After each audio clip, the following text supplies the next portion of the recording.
Yaşa.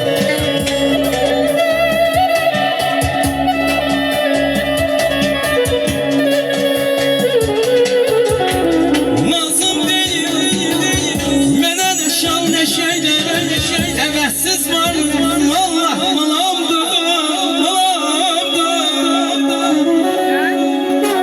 Yaşa. Hoş geldiniz bu dünyaya balalarım.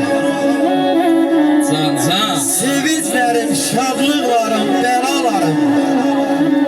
Siz geldiniz bilirsiniz neynədiniz. Oğlan idim, məni ata eylədiniz. Yaxın gələk biraz. Siz geldiniz son koydunuz incliyime. Siz geldiniz nöqtə koydunuz gəzliyime. İndi hara getsem sizi düşünürəm. Hələ körpə, hələ xırda ömrünüzü düşünürəm.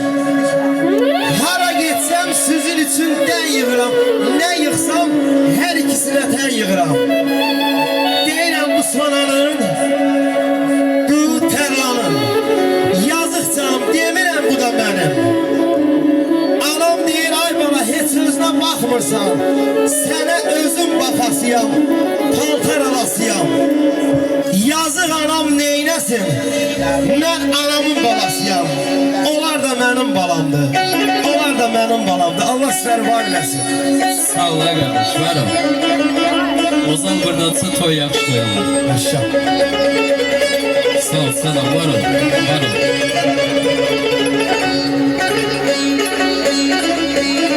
Lazım değil mənə nə şan nə şeylər, əvəzsiz varlığım